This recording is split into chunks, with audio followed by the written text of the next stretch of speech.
From Daily Trust News Center, this is the News Hour. On News Hour tonight, in the headlines, families of victims of mistaken identity in Kakura community of Chikun local government area of Kaduna State call on the state government to release the corpses of their loved ones for burial. Bandits kill 1, abduct 10 in Zaria. Lagos State government shut down Chrisland schools indefinitely amid rape allegation. Stakeholders in Katsina admonish religious tolerance. And on the foreign scene, UN says more than 1 million Ukrainians have fled their country following Russian invasion. Hello and welcome to Trust News Hour. I am Eugenia Abu. Families of victims of mistaken identity in Kakura community of Chikun local government area of Kaduna State have called on the state government to release the corpses of their loved ones for proper burial. The victims were mistaken for terrorists who came to attack the community. Fatima Salih Ladan has more. Lamenting the unfortunate death of their loved ones, the relatives said the only consolation was to give them a decent burial according to Islamic rites. Hence, the appeal for the release of the bodies. Rana ta yi kaman karfe 8 sai ga wata runduna wacce ba mu san iyakarta ba. Ta taho ta nufo gidajenmu. We saw troops coming towards our hut. I was among the people around, but I had to run for my life. When I came back, I saw what happened to my brothers. We thank God and the government for clearing our names, that we are not bandits, but we are appealing to the government to release the bodies of our brothers so that we can give them befitting burial.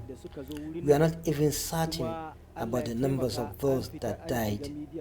We have that 3 died, but others said 6. Since the incident happened, we barely sleep in the night because of gunshots. Some wives of those taken by the authorities are at loss whether their husbands are still alive or dead. They said life has not been the same since the ugly incident, as they are not certain if their husbands are still alive or dead. My name is Fatima. I am 30 years old. Vigilante came here. They are over 70 in numbers. They started beating our husbands, fathers and brothers, and calling them bandits. In my presence, they shot 1 dead. We are not bandits. I was given birth here and also got married here. I don't know any place other than Kakura. My husband was taken away in my presence. I'm appealing to the government to release the bodies for burial and to also show us others that are in hospitals.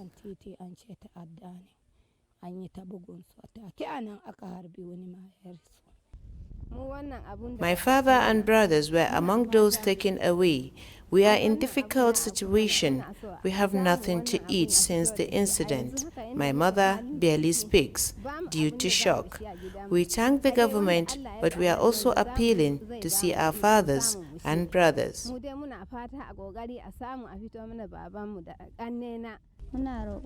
My name is Shafa'atu Alhaji Tukur. I'm appealing to the government to let us see our husbands. We are really in a difficult situation. We have children and don't know what to do. They say several attempts to visit their husbands in the hospital yielded no positive results. Yana nan a asibiti Potipo. Ban ganci ba. Sai a ce suna nan mu kuma ba mu yadda ba tunda ana ce mana mutane 2 su resu mutane 3 su resu. To za mu dauka tunda aka dauki mutanen nan da idon mu aka kwashe su muna kallo ba mu ƙara ganin su ba. The alleged suspects who were victims of mistaken identity were seen being pushed into a military van in a viral video. Their families are appealing to government to give them access to their loved ones, whether alive or dead. Fatima Salaladen, Trust TV News, Kaduna. In the meantime, bandits on Friday night invaded two communities in Luteng Abba Ward of Zaria local government area and abducted 10 persons, killing one.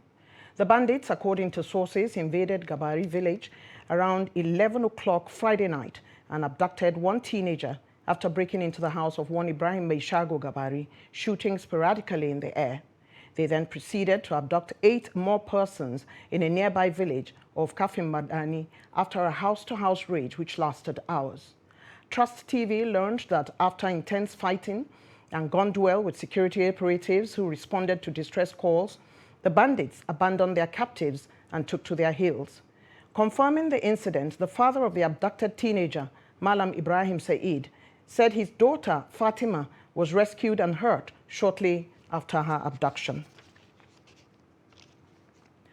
More religious leaders in the country are speaking against the raging insecurity in Nigeria. This follows the heightened fears of the wave of insecurity and poor strategic plan to fight insurgency.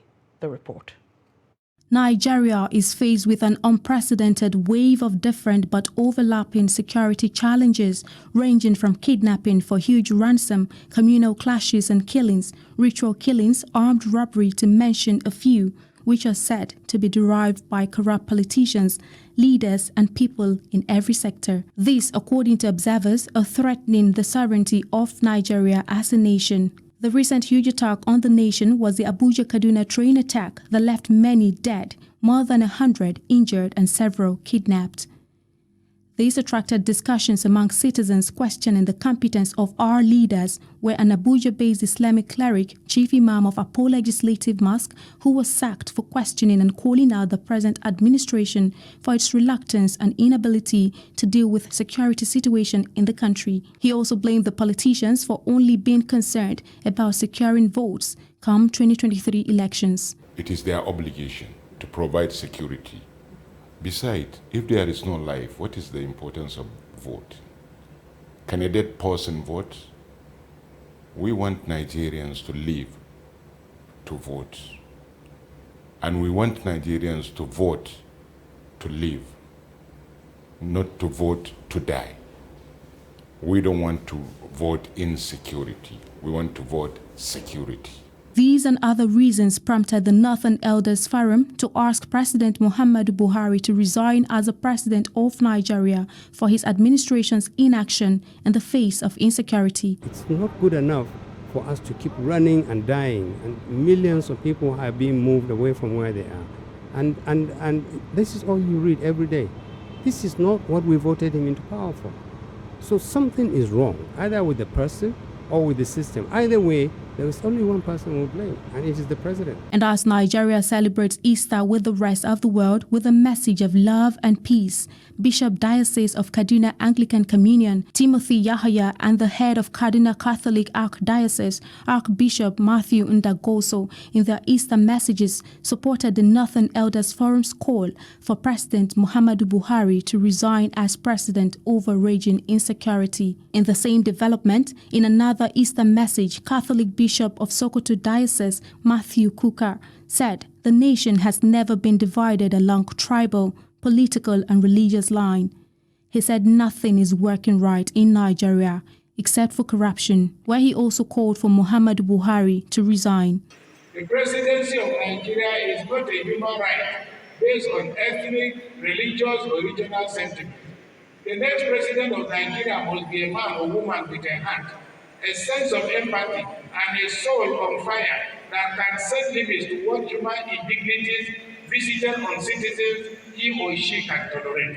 However, in a statement by the media team of the president, assured Nigerians that the government will not relent in ensuring that all threats are handled appropriately sooner rather than later, adding that the government will remain firm in securing the country's unity and progress.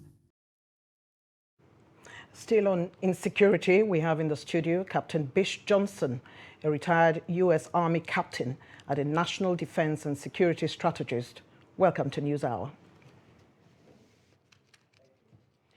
Well, let's take the most important part of this conversation with you tonight, which is basically that Nigerians are worried about the boldness of bandits in recent times. For example, the Kaduna train attack was one of those eye-openers. Do you agree that government has not shown the political will to stem the tide of insecurity? Obviously, the end justifies the means. You can see that these bandits or terrorists or whatever you want to call them have become more emboldened. And the reason why they have become so emboldened is because when this problem began, the federal government was treating it with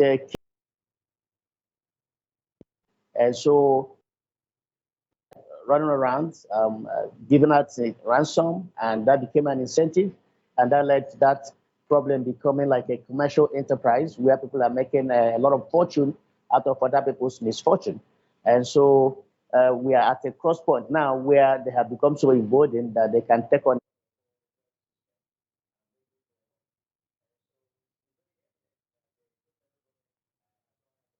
to deal with the situation.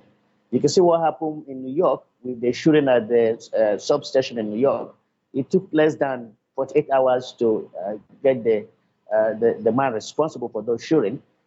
In this instance, up till now, we have not heard from the federal government how many people have been arrested, who is responsible, and who is going to get prosecuted and stuff like that. So they have serious deterrent way to deter people, particularly criminals, is to get them apprehended, prosecute them, send them to prison, and that would be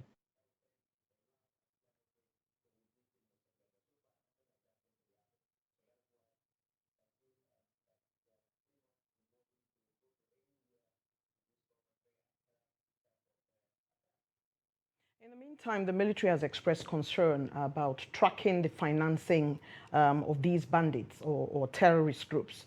Where should we be looking? well, if the military wants to look on the financing of those who are financing these bandits, they need to equally look at who is actually paying the ransom. You cannot be paying criminals ransom and you don't expect that more and more people will be joining. And more people are joining because, like I said earlier, it's a commercial enterprise. They need to look at who is paying them ransom. And they need to figure out whether there's a part of our government that have been paying these people ransom. Because I don't think the ransom that have been paid to these bandits are coming from individuals. I am suspecting that there is an element in our government that is been paying this ransom. And so if military is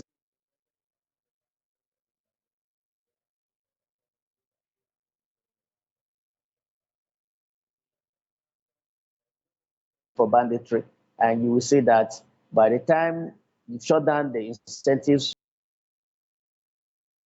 make arrests and prosecute, they will go away.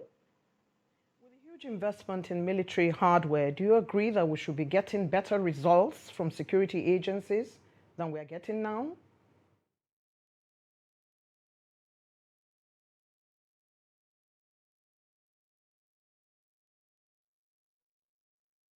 For ask for his or her report card, and the reason why you look for a report card is so that you see how the individual has performed.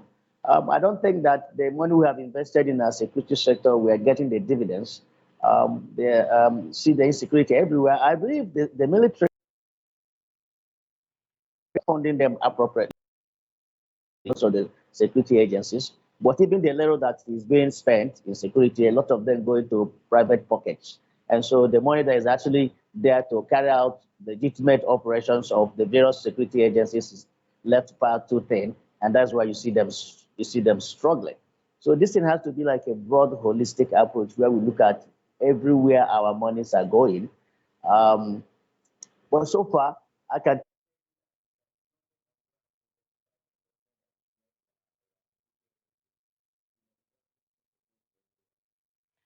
So let's not get emotional and look at dispassionately government's assurances over the last couple of days that there will be a change in the days and weeks to come. We've heard that for a while now. What has changed that should make us now believe that this is about to happen? It's not going to happen. It's an empty promise. We've been hearing all these promises over the last 7 years, and the situation keeps getting worse and worse. Some of all these promises and assurances are pointless. They're useless because at the end of the day, nothing changes. I don't think anything is changing, and I believe that nothing is going to change. It's quite unfortunately that as far as this administration is concerned, I'm not trying to heap all the blames on this particular administration. I know these security challenges have been there even before the administration came on board and even before the one before this administration, because this country has failed to make the critical investments that are required in terms of building infrastructures and institutions of government that will be effective and efficient.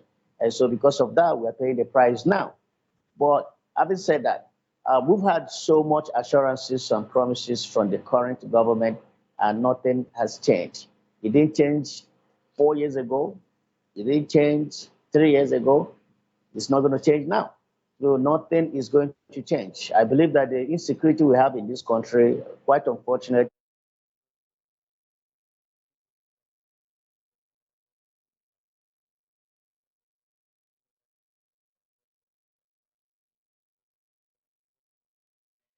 I want to thank you so very much, Captain Bish Johnson. Thank you for joining us on News Hour. Troops of the Multinational Joint Task Force, MNJTF, have killed 10 Boko Haram and Islamic State of West Africa Province ISWAP commanders. The troops also killed over 100 terrorists during land and air clearance operations along fringes of the Lake Chad Basin.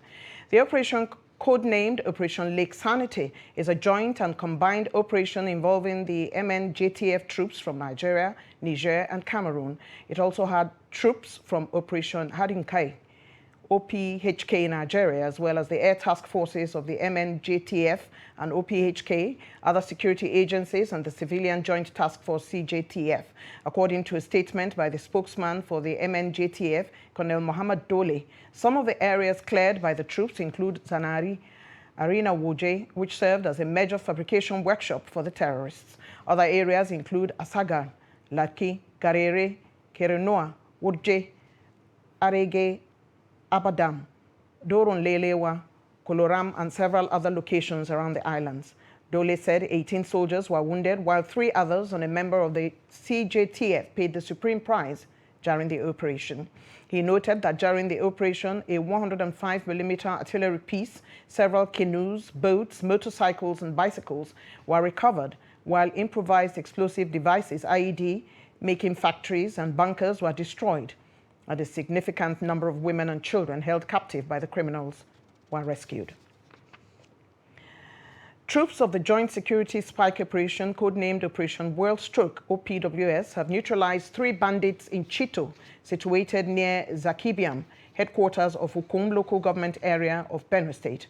Sources from the area told newsmen that the bandits, under the leadership of Full Fire, the second in command to the slain Benue militia warlord Tewase Akwaza, alias Ghana, are chief among bandits that have been terrorizing the Sankera axis. Troops were also said to have recovered an undisclosed number of weapons, 2 motorcycles, and 3 mobile phones during the clearance operation, which they carried out in the area. It was gathered that the troops under the command of a force commander, Major General Kevin Aligbe, also flushed out a number of herdsmen that have been terrorizing Bishe in Katsina-Ala local government area and its environs. An OPWS operative who pleaded anonymity because he was not authorized to speak on the matter vowed that the troops would continue to go after any person or groups of persons destroying innocent lives and property, while working tirelessly to ensure that peace is returned to communities across the joint operations area. Orlu town is still a ghost of itself 24 hours after a gun battle between some gunmen and members of the Ebubiagu security outfit, which left 2 people dead. This was an aftermath of the deployment of soldiers in the wake of mayhem unleashed on the community by the Eastern Security Network, the militant wing of the outlawed indigenous peoples of Biafra. Our correspondent, who made attempts to go to Orlu, was advised to go back at Umuaka by some motorists coming from the troubled area. Among those killed was said to be a musician identified as Roko Nwadike, One of his friends, who is a movie actor and an indigene of Olu, narrated how he saw security operatives allegedly shooting at civilians during the clash between bandits and security men in the area on Sunday. He said security men shot indiscriminately at doors and windows of houses as people ran to escape bullets. The actor, who pleaded anonymity, said apart from his friend, a teenager and woman were killed in his presence. The police is yet to react to the incident, as the police public relations officer, CSP Mike Abatam, could not respond to inquiries on the incident as at press time. The Lagos state government has shut down Chrisland schools indefinitely amid allegations of rape. A 10-year-old pupil of the school was said to have been raped by her schoolmates during a trip to Dubai. The incident sparked outrage on social media, with many calling on government to act. In a statement on Monday, the State Ministry of Education said investigation into the matter was ongoing. The state government disclosed that the allegations of sexual violence involving students at Chrisland School are being investigated by the relevant ministries, departments, and agencies, including the Ministry of Education, Office of Education Quality Assurance, Ministry of Youth and Social Development, Ministry of Justice, and the Lagos State Domestic and Sexual Violence Agency. The statement, jointly signed by the MDAs, revealed that the criminal allegation has been escalated to the Commissioner of Police. And now to the Easter celebrations. The significance of the celebration of Easter Monday, lies in the fact that it is the day Jesus emerged from the tomb. After the regular church services that are characterized by reflections on the essence and lessons of the death and resurrection of Jesus Christ on Easter Sunday, some Christians under Easter Monday have used Easter Monday to show love and relax in the newness of Christ's resurrection. In Abuja, some residents of the Federal Capital Territory took the celebration to one of the city's public recreational centers, specifically the Millennium Park, where they were sadly denied access and made to pay for access to the facility, while others were forced to make use of alternatives. Trust TV's Aisha Salihu now reports. Easter Monday, declared a public holiday by the government, denotes the victory of life of Christ over death. A day that has been set aside by most people to celebrate, whereby they visit recreational centers, parks within the city center, and this way they show they express love, show love to one another. We're here at the Millennium Park, a place that is supposedly free, but the situation right now is that the officials on ground are asking people for money because they said the government part of the park is closed, is shut down, and that of the private part is where people are asked to pay money. Meanwhile, the information online, according to some people who are here to access this facility, has it that the place is free and it's available for usage. As you can see behind me, people are here turning back their vehicles because they can't have access into the park. And then over the other side, we have people who have now decided to make use of the Unity Fountain as an alternative, just so they can still have their celebration. Okay, so I'm here at the Unity Fountain today to have fun, of course, because today is Easter Monday, and also to spend time with my family too. Today is a public holiday, a free day, and most people would like to have a time out together with their family, and most time people go to work, they don't have time, and once there is a holiday like this, they have a free time with their family, and they have to enjoy the moment. It's a day that we celebrate the resurrection of our Lord Jesus Christ. So we decided to come here to enjoy ourselves at Millennium Park. But all the best. They disappointed us, but no problem, we are here. The question in the minds of some of these people is, who are the owners of the private part of the Millennium Park? A place that is expected to be free, open to the public. It's the government thing, so what is going on really? My mind is asking questions. What is going on? Are they playing out privatization? That is from my mind now, that's the next thing that is on my mind. Are they playing out privatization? Are they testing privatization? And even if a thing like that is going to happen, tell people. Let us know beforehand. And not, I came all the way from Apo Resettlement. I pay transport to come here. You understand? There are parks around that area. Do you understand? But because this is a big place that government gave out to everyone. The frustrations and disappointments in the faces and minds of these people have not in any way deterred their spirit, the spirit of love of the resurrection of Jesus Christ on Easter Monday, a day they have chosen to celebrate themselves, share love, express love to families and friends. Although the Millennium Park, parts of the Millennium Park is under lock and key, the Unity Fountain has served as an alternative. Aisha Salihu, Trust TV News, Abuja. Still on the Easter celebrations, Christians in Katsina have been charged to embrace God and spread love.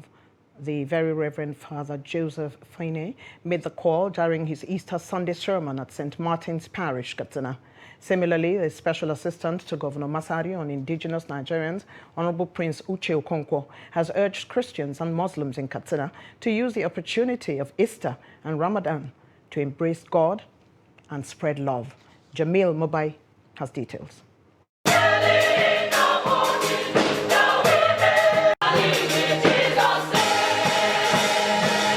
These Sunday Christians congregated in places of worship to celebrate the resurrection of Jesus Christ. If you can cook for us. If you take us out. If you can do anything, take us for a ride. I will glorify the name of the Lord on your behalf. Hallelujah. At St. Martin Catholic Parish, Katsina, Very Reverend Father Joseph Fine led the service with the message of peace and love. And so on Friday, Jesus was crucified, and then he rose today.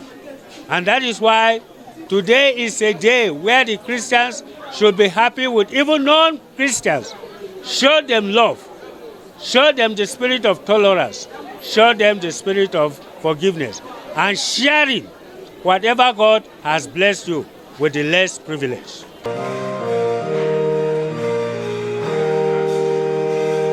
Church leaders took opportunity to call on leaders to preach and to spread love and, above all, learn to extend the hands of forgiveness to one another. Of the acquired practice, the grace of forgiveness, even those in the purgatory, He gives them the grace to meet God. Easter has already made a provision where you come and ask for forgiveness, denounce sin, and embrace light again. So amidst this kidnapping and banditry, we are all called to be patient and to adhere and put on into prayer. And even amidst the evil being perpetrated upon us, we should also show love in the long run. So Easter, it's a moment of showing love to our neighbors, to our friends, even our enemies, and reconciling ourselves to those who have offended us. We forgive them and we ask for their forgiveness. The Special Assistant called on Christians and Muslims in Katsina to use the opportunity of Easter and Ramadan to embrace God and spread love. Easter is a principal festival of the Christian Church, which celebrates the resurrection of Jesus Christ on the third day after his crucifixion. Jamil Mobai, reporting for Trust TV, Katsina.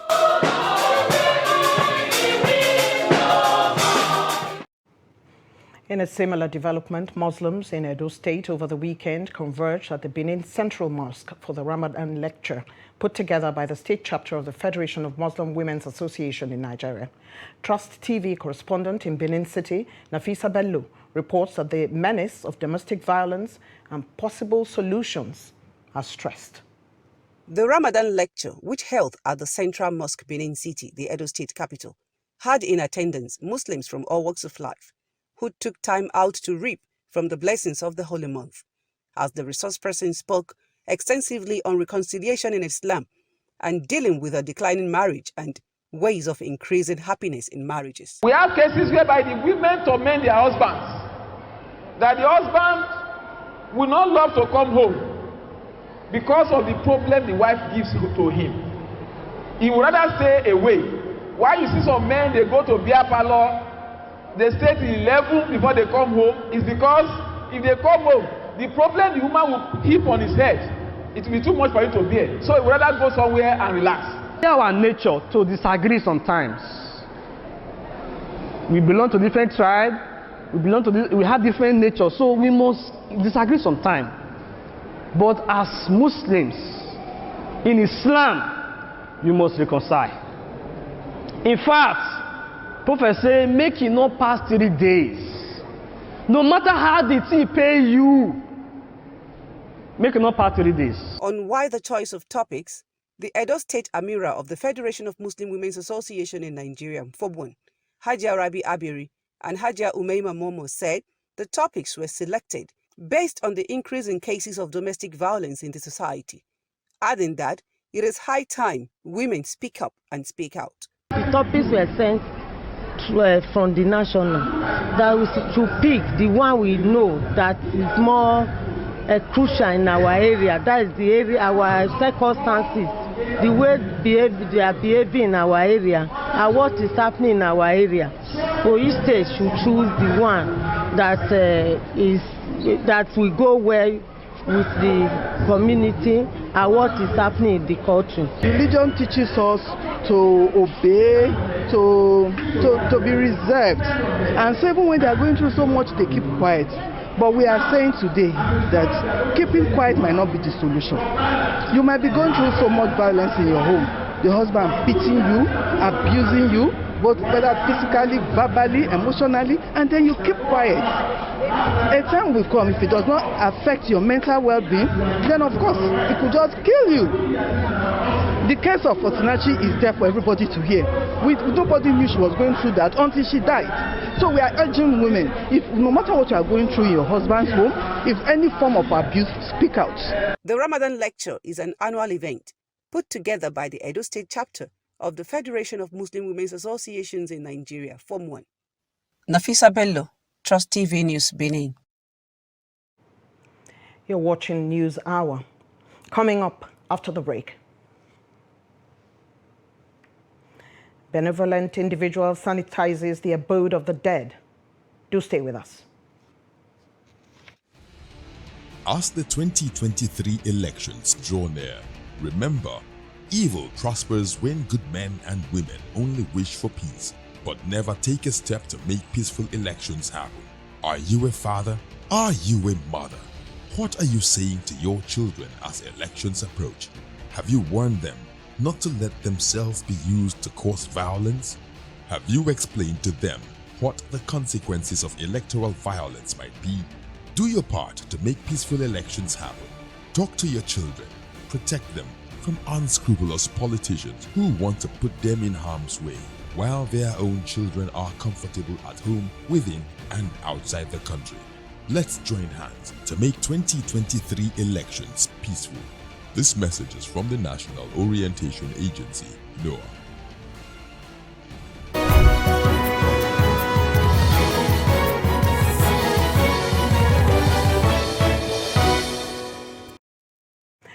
Welcome back. You're still watching News Hour on Trust TV. Let's take another look at our top stories. We told you that families of victims of mistaken identity in Kakura community of Chikun local government of Kaduna State call on the state government to release the corpses of their loved ones for burial. And bandits on Friday night invaded 2 communities in Duteng Aba ward of Zaria local government area and abducted 10 persons, killing 1.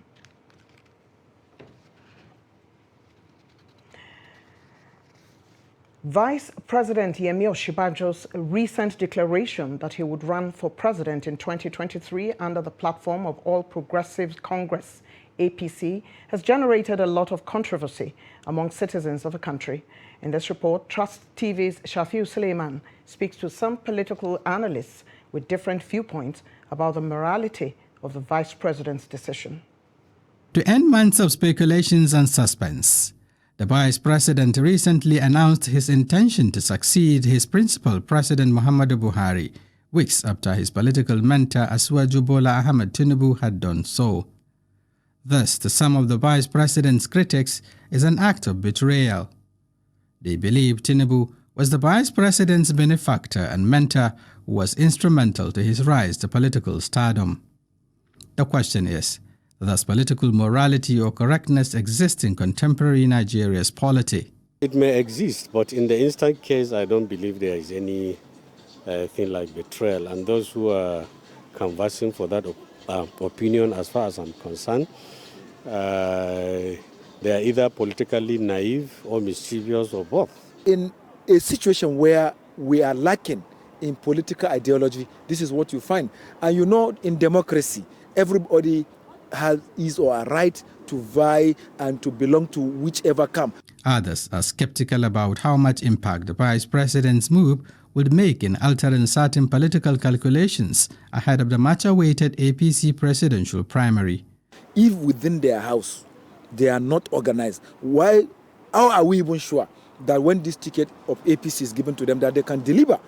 So automatically it will give this opportunity to another zone. Of course, it's going to be a showdown because the two individuals are quite powerful and influential. One of them is a sitting vice president. Another one is reputed to be one of the most influential politicians of his generation, with wide network and reach and so on and so forth, and therefore it promises to be a titanic clash. Political pundits are of the opinion that proteges contesting political positions against their perceived godfathers is not alien to our developing democracy. Upon personal interest is placed high above morality or even political correctness, and this, they say, is the beauty of democratic contests. Shapir Suleiman, Trust TV News, Abuja. And still talking politics, northern groups under the aegis of National Youth Inclusive Governance Organization, Northeast Zone, has called for the inclusion of more youths in governance. They have also criticized politicians for using them as tools for violence and destruction. The youth groups made the call at a press briefing at the end of a one-day roundtable meeting held in Bauchi State. Adamu Imam completes the report. The convener of the meeting, Yusuf Sharif Banki, says for democracy to thrive in Nigeria, young people must play an important role that will help determine the political future of the country. This, Banki says, can be achieved by engaging political actors with demand for inclusion and equal participation. To create confusion, to create, insecurity, create problems in their own respective communities. And most of them took their children abroad to study. The children of the poor, myself and others, most of us that you are seeing here, have nowhere to go. We have no houses in abroad. We have nowhere to go. So if we succeeded in destroying this country, where do you think we are heading to? Nowhere. So we remain in Nigeria to die. So my advice is not just for the politicians, but also to the young people. He also explained that Nigerian youths have since embarked on aggressive mobilization across the country to get inputs and resources that will further accelerate youth inclusiveness. If you refuse to empower the people, the children of the poor, if you refuse to give hope to the children of the poor, then the danger ahead of us is worse than the time bomb that we are having. So Nigeria is actually sitting on a gunpowder, unless they take steps to correct these anomalies, to correct these mistakes that they have made for many years. The future of this country belongs to all of us. The groups lamented the relegation of youths to debasing tasks like posting and distribution of campaign materials, singing and dancing, among others, and noting that such will not augur well for youths and the Nigerian democracy. Adam Imam, Trust TV News, Bauchi. And still staying with politics, Frontline People's Democratic Party, PDP presidential candidate and Rivers State Governor Nyesom Wike on Monday appealed to Nigeria's elite to work for the country's unity, irrespective of party differences. Governor Wike, who spoke in Kano during a courtesy call on his Kano state counterpart, Umar Ganduje, said collective effort is needed from all to rescue Nigeria from its present state. Wike explained that at a time of heightened insecurity and economic downturn, the country requires a tough and disciplined leader like him to take it out of the desperate situation it has found itself. He, however, noted that as a mark of respect for his host, he would step down his ambition if Ganduje is in the race to salvage Nigeria. Governor Ganduje, in his remarks, said he was particularly impressed by the diversity of the Wike presidential team, adding that it clearly demonstrated his belief in one united Nigeria.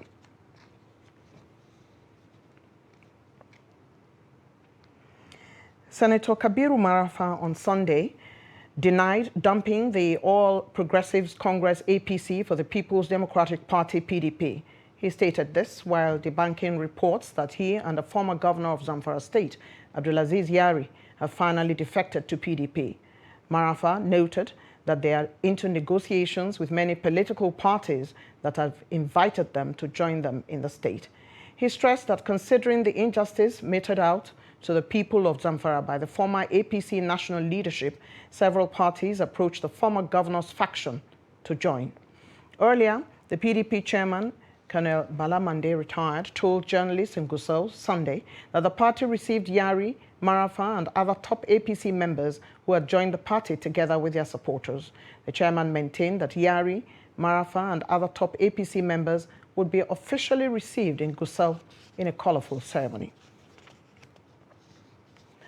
Former senator representing Rivers Southeast Senatorial District, Senator Magnus Abe, has officially declared to run for the governorship seat in the 2023 elections in Rivers State under the All Progressives Congress, APC. Abe made the declaration during the inauguration of Bola Ahmed Tinubu Vanguard in Gukana local government area of Rivers State. Abe's declaration came barely a week after 10 APC governorship aspirants loyal to the Minister of Transportation, Chibuike Amici, signed an agreement to support whoever emerges as the party's standard bearer in the 2023 general election. Abe, however, said he would only support anyone who emerges as the APC gubernatorial candidate in the state under a free, fair, and equitable contest, warning that anything short of that would be resisted. Senator Abe also advised the party to avoid political infightings to enable the party triumph in 2023. Candidate that is known to Amici. We don't need an upland candidate that is known to anybody.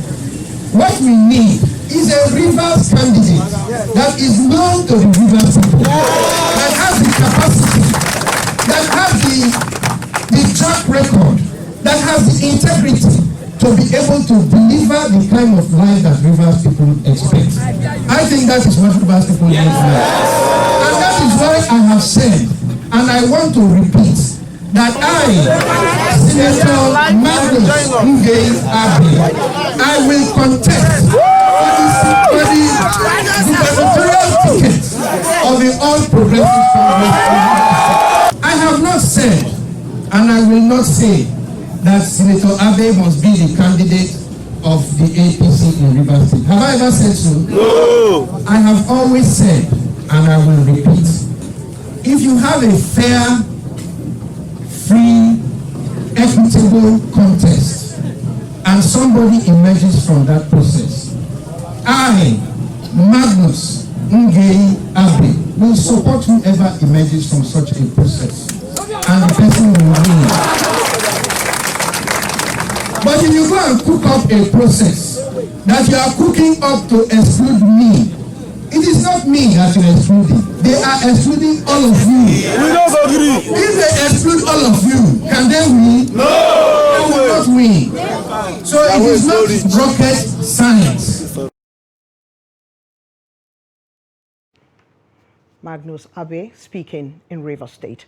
Away from politics now, cemeteries house the dead, and this function makes people, more often than not, to bother less about the environment around them. This act, though not deliberate, made Aliyu Abdullahi to take up the responsibility of volunteering to see that the abode of departed souls, known as graveyards, are decent enough for loved ones to be laid to rest. Abubakar Abdullahi visited Lafia Central Cemetery and files this report.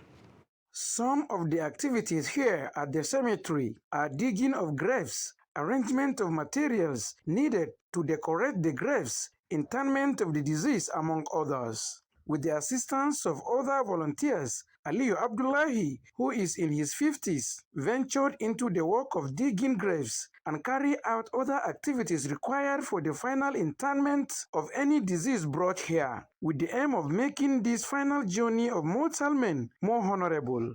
Prior to taking this job years back, the graveyard was without proper management, and activities in the cemetery were being allowed in the hands of families or relatives of the deceased, and sometimes organizations without recourse to the negative effect. Head of the grave diggers, Aliyu Abdullahi, said their voluntary services brought a lot of sanity to the cemetery. Dalilin zo in yi wannan aiki. My reason for venturing into this work is because of the dilapidated condition of the graveyard before. For now, almost every part of the cemetery is damaged with growing grasses and other things. Some people commit atrocities because of lack of fear of God. And if there is death, people call and inform us about the measurement of the disease. He admitted to facing the challenge of interfacing with what he called human spirits and snakes when he just started. A farko lokacin da na fara aikin din, nakan fuskantar wasu abubuwa na tsorata haka nan da wasu. From the beginning of the job, I faced scared creatures, but God knows that I am doing the job with utmost sincerity. He protected me against the scared creatures. Yanzu nan bana ganin abin da nake gani da. There is a snake taller than me, and it was threatening my life. But after submitting myself to God, I am protected. Nake mika wa Allah damuwa na da bukatuna har Allah Ubangiji ya sa wannan macijin ya san ni na san shi ya saba da ni. While calling on government to give proper attention to the cemetery, the grave digger said his effort and those of some volunteers of other graveyards within the metropolis have been rewarded with a token by the local government authority to encourage them. It is observed that the cemetery has facilities where corpses, especially unidentified ones, are prepared before interment. He joined the management of the cemetery to call on the public to assist in the provision of basic materials required for the operation of a standard cemetery. Ina kira ga da babban murya masu hannu da shuni. I am calling on healthy individuals in Lafia and beyond to invest not only in this cemetery but others to seek for heaven, as God has given you the key to it. Abubakar Abdullahi, Trust TV News, Lafia. A commendable and humanitarian act right there. In the meantime, over 463 houses in 3 local government areas in Cross River State have been destroyed by windstorm, and out of the 1,326 households worst affected by the effects of the windstorm. According to reports, the affected local government areas are Obudu, Yala, and Ogoja. Zonal Coordinator of the National Emergency Management Agency South-South, Godwin Tepiko, said his team conducted assessment tour following the Save Our Soul report from the chairman of Obudu Council area, Boniface Araye, after the windstorm incident on April the 12th, 2022. In Obudu local government area, the team visited the affected communities of Biubon, Abonki, Bebwabong, Igwo, and Okurutung. Tepiko said the windstorm that occurred in Ogoja local government area on April the 5th affected Ishibori, Ukele, Ogboje, and Abakwa communities. According to him, 337 households were affected by the disaster, while several houses and property were destroyed, including economic trees. You're watching News Hour on Trust Television. Let's go on a quick break. Do stay tuned.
The Abuja Environmental Protection Board, AEPB, says it may lock down some government offices, hotels, plazas, and other business premises due to debts owed the board.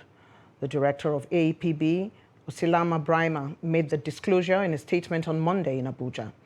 Brima explained that the measure was coming on the heels of a task team set up by the FCTA Permanent Secretary, Olushade Adeshola, to recover over 10 billion naira owed the AEPB by several government agencies, business premises, and residential apartments. He said that the task team had been mandated to apply all legal means to recover the money from debtors.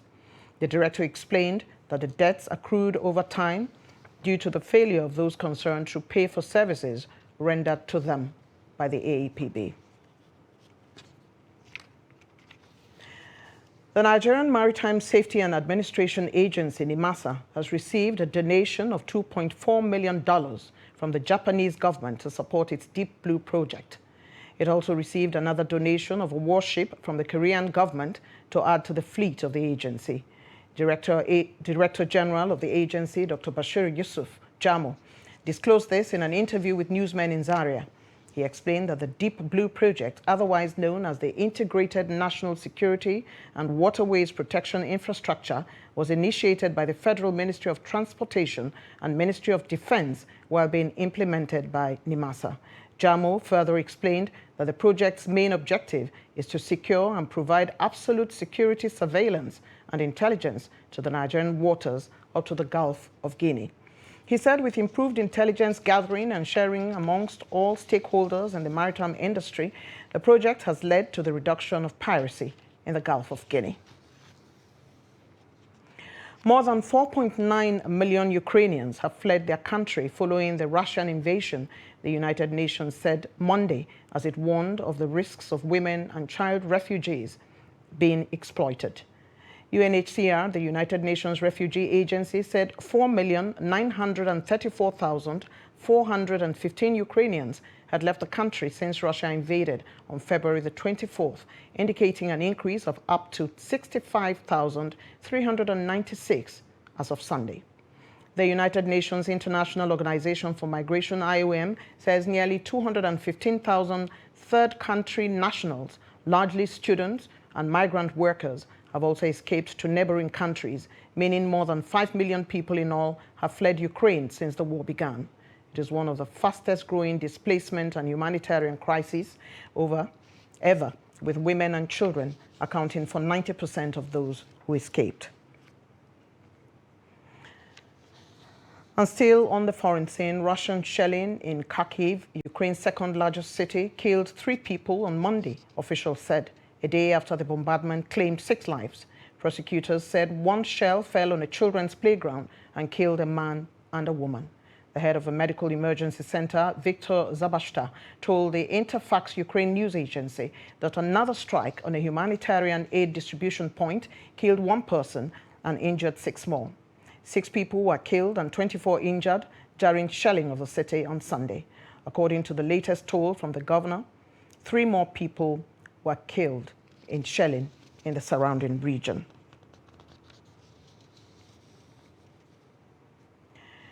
In the meantime, Russian President Vladimir Putin on Monday bestowed an honorary title on a brigade accused by Ukraine of war crimes and mass killing in the town of Bucha. The announcement was made on the 54th day of Moscow's military campaign in Ukraine, with thousands killed and 12 million people fleeing their homes, a country in the biggest refugee crisis in Europe since World War II. A decree signed by Putin gave the 64th Motor Rifle Brigade the title of Guards for Defending the Motherland and State Interests, and praised the mass heroism and valor, tenacity and courage of its members. In early April, the Ukrainian Defense Ministry said the unit occupied the town outside the capital Kyiv and committed war crimes. The Ukrainian Defense Ministry's Intelligence Directorate published the names, ranks and passports, details of members of the brigade, saying they will face justice. A majority of people in Bucha died from gunshot wounds, Ukrainian police said last week. And on to sports. Chairman of Kano Pillars Football Club, Surajo Shuaibu, has expressed deep concern over the recent violence in the Nigeria Professional Football League match, Day 23 encounter against Katsina united.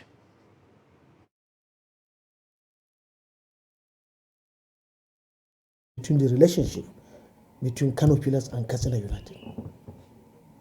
To me personally, as the chairman, I'm not happy about it. I was highly embarrassed. And it has gone beyond me now.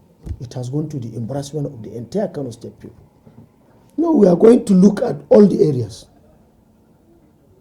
All the areas we are going to look into it and see where do we have problem and where are we going to learn. But first of all, we should have to abide by relocating to Abuja to play our home matches. Then from there, we will see what will happen. We are now going to enter into a serious situation and a serious challenge because we are far, far away from home.